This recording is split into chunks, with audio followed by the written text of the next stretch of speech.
Hey there, it's Ashton, and on today's video, I'm going to walk through my favorite large wall calendar and how I organize myself when I'm doing live graphic recording work. Feel free to stay through to the end of the video, and I'll share more about a book that I'm writing on sketchnoting and how you can get involved.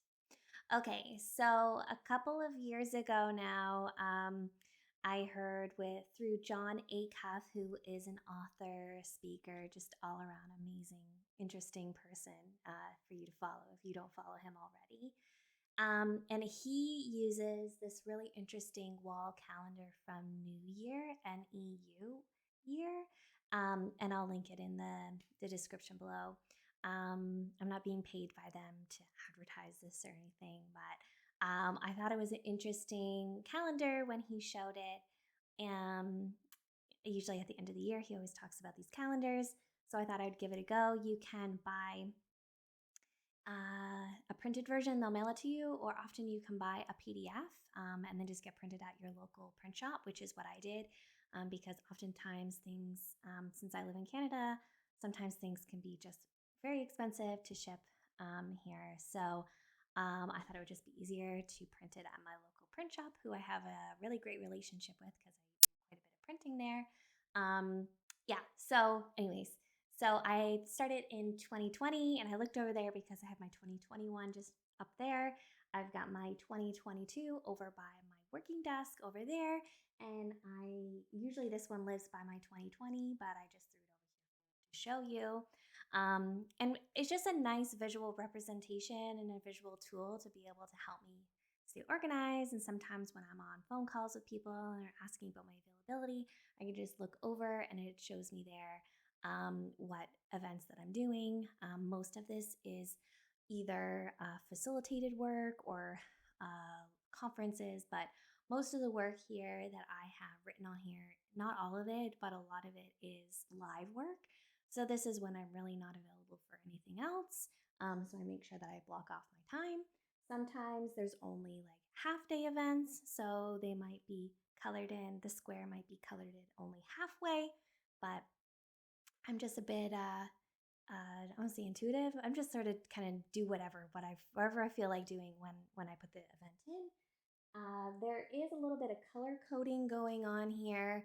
I have them color coded. They either have an orange, a purple, or a green square around each one, or at least they should. The purple means that it's a new relationship or it was came from a referral. The orange square means they're a repeat client. And the green one was for me reaching out to them saying, like, hey, would you like me to come to your event? So you can see here that it's quite a mix of the purple, green, and orange squares around them. And some months are busier than others. This one here was an event I was supposed to do and then it didn't work out, so I put a little label over top of it. This one here you can see in September was very busy and I had like a few like short days and some events that spanned longer than one day. And yeah, that's pretty much it. I did a workshop. I didn't do many workshops last year. I did one in January, so I threw it up there in purple. I know I did more than that one, but I didn't capture it for whatever reason. But yeah, so this is the calendar that I like to use, and like I said, I have it over by my desk, and I like to refer to it. And I just stick over white labels if the event date changes or whatever.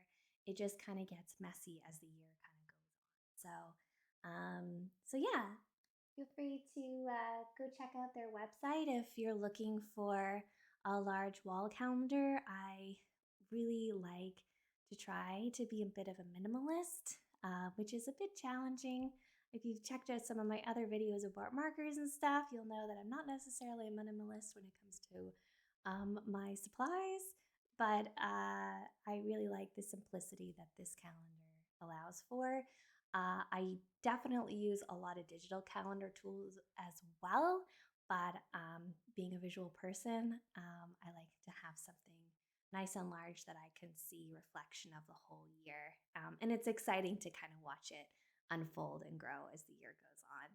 And I like to retain, actually, I started back in 2019, but I didn't keep that one, which I regret now. But I have 2020 and 2021 side by side, and then I can refer back to them. And if there's somebody who I hadn't talked to in a while, then I might go, oh, right, I did work for them like this time last year. I should check in with them and see how they're doing or whatever. So, yeah, I hope this video was interesting for you. I do remember I was going to mention about the book I'm writing. It's a beginner's guide to sketchnoting, and I am writing it in public. So that means I'm looking for beta readers to give me feedback on it. And it's going to be ready very, very soon. So if you're interested, just feel free to email me at the address that's in the description. And if you have any questions about it, you can certainly ask me as well. So, all right, I hope you have a beautiful day, and I will definitely see you on the next video.